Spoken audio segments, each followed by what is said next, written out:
तो देह किम अन्नदातुः स्वम निषेक्तुः मातुरेव च मातुः पितुः वा बलिनः क्रेतुरग्ने शुनोपि वा। ये देह है किसका, किसको बिलोंग करता है ये बॉडी? भाई फाइनल स्टेज क्या है वो बता दिया। प्रेजेंट में हो सकता है देव हो, नरदेव हो, भूदेव हो, कुछ भी हो, लेकिन फ्यूचर तो इसका कृमि विड भस्म है। लेकिन कृमि विड भस्म से पहले जो स्थिति है उसमें ये बॉडी बिलोंग किसको करता है? वर्तमान शरीर में मैं, मेरा आदि का अभिमान करना उचित नहीं है। देह, यह शरीर, किम अन्नदातुः, क्या अन्न देने वाले का है? जो इसका भरण पोषण कर रहा है, क्या ये बॉडी उसकी है? वो तो पिता जो कमा कमा के अन्न खिला रहा है हमको, कहता मेरा बेटा है। वो तो मेरा बेटा क्लेम कर रहा है। बेटा किसको कह रहा है? बॉडी को कह रहा है, सोल को थोड़ी कह रहा है। सोल को तो भगवान कह रहा है मेरा बेटा है। अहम बीज प्रदप पिता, ठीक है। सोल के पिताजी तो कृष्ण है और बॉडी का पिताजी क्लेम कर रहा है। तो क्या ये अन्न देने वाले का है? निषेक्तुः, वीर्य प्रदान करने वाले का है। हो सकता है कि पैदा किसी ने किया, पालन कोई और कर रहा है, अन्न कोई और दे रहा है। दोनों डिफरेंट भी हो सकते हैं, इसलिए दोनों अलग अलग लिखे गए हैं। कि वीर्य प्रदान करके और जन्म देने वाले पिता का है या अन्न देने वाले का है? मातुः, या फिर माता का है जो गर्भ में धारण करती है 9 महीने। वो कहती है हमने तुमको 9 महीने गर्भ में धारण किया है, तुम हमको भूल गए। वो क्लेम करती है कि मेरा है ये बॉडी, मैंने गर्भ में धारण किया था, मेरा बेटा है। और मातुः पितुः वा, यानी माता जी के भी पिताजी का यानी नाना जी का है क्या?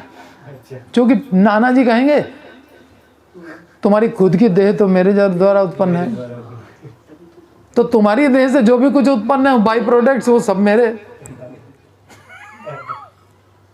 तो नाना जी अब वो क्लेम करने लगे। और बलिनः, किसी ने बलपूर्वक उसको अपना दास बना रखा है, पकड़ के ले गए, बंधक बना लिया।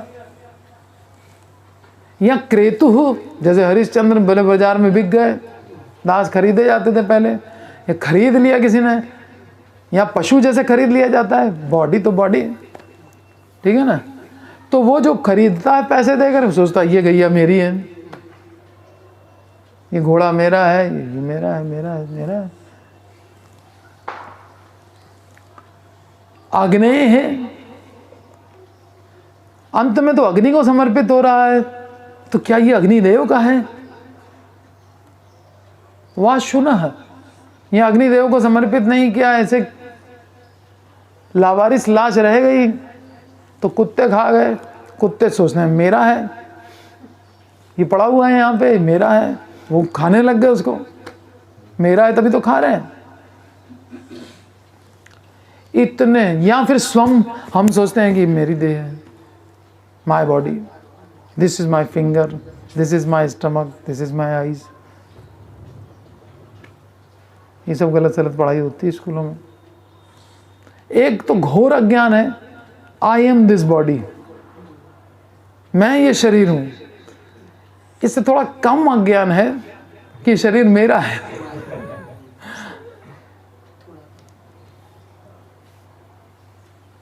तो मैं और मेरा दोनों ही नहीं है एक्चुअली। मैं और मेरा, तू और तेरा है माया का घेरा। ये कांटा खटक रहा है, इसी से जगत में लटक रहा है। ये मैं मेरा, खाली ये 2 वर्ड से बाहर निकलना है। न माया कुछ, न मेरा कुछ। मैं आत्मा, मेरे तो गिरधर गोपाल, दूसरों न कोई, खत्म। केवल इतने से भी नहीं काम चलेगा कि मेरे तो गिरधर गोपाल, साथ में ये भी जोड़ना पड़ेगा, दूसरों न कोई। दूसरों भी, कृष्ण भी नहीं ही, कृष्ण ही मेरे हैं और कोई नहीं मेरा। तो अब इतने सारे क्लेम करने वाले हो गए कि ये बॉडी मेरी है। एक बॉडी क्लेम करने वाले इतने लोग। नारद जी जोर जोर से बोल रहे हैं, यह शरीर किसकी संपत्ति है?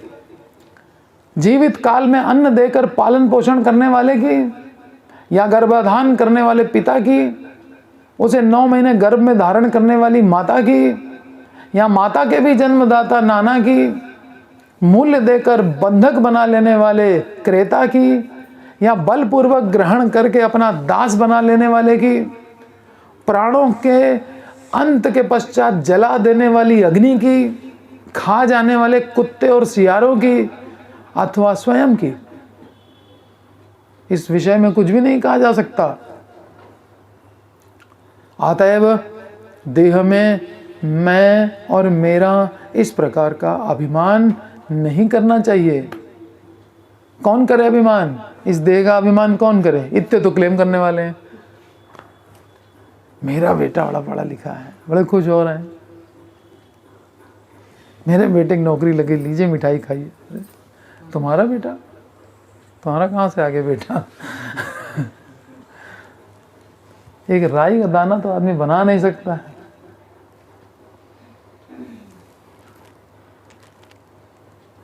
आखिर इतने सारे दावेदारों में असली दावेदार कौन है? इसका पता लगाने की बजाय पाप कर्मों से इस शरीर का पालन करना अच्छा नहीं है। इसलिए तत्व जिज्ञासा करो, पता लगाओ ये बॉडी है किसकी आखिर। इतने लोग क्लेम कर रहे हैं, पिताजी कह रहे हैं मेरा बेटा, वो कह रही है मेरा बेटा। ये 2 लोग तो सबसे पहले अब मेरा मेरा करने लग गए, और हम सोच रहे हैं मेरा है। फिर जहाँ जॉब पे गए छुट्टी नहीं मिलेगी। अच्छा क्यों छुट्टी नहीं मिलेगी भाई?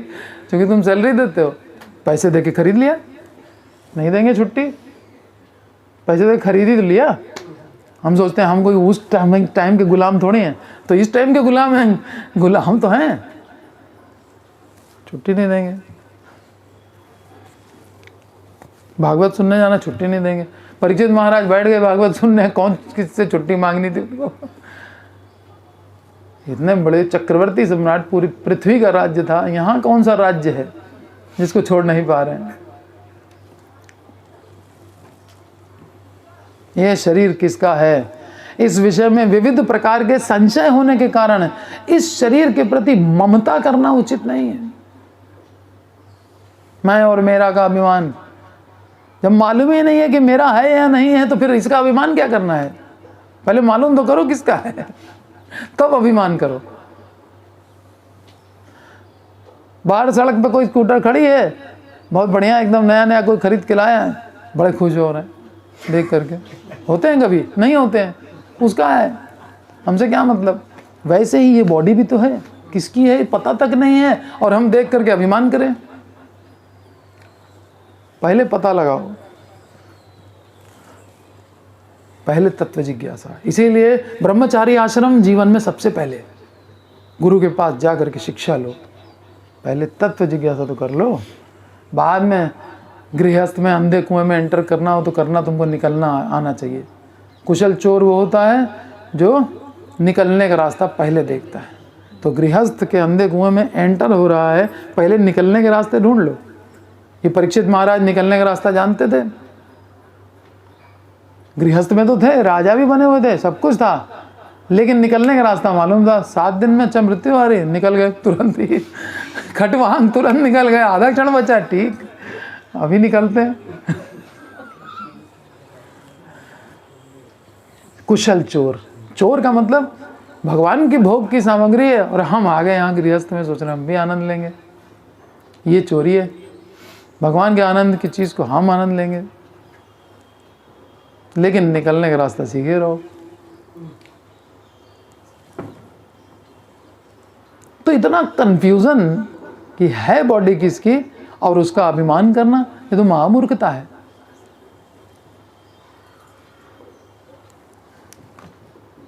भाई बैंक में कैशियर देख देख करके नोट बड़ा गदगद होता रहे, देखो मेरे अंडर में कितना पैसा रहता है, हम कितने बड़े आदमी हैं, 1 रुपया भी लेके दिखाओ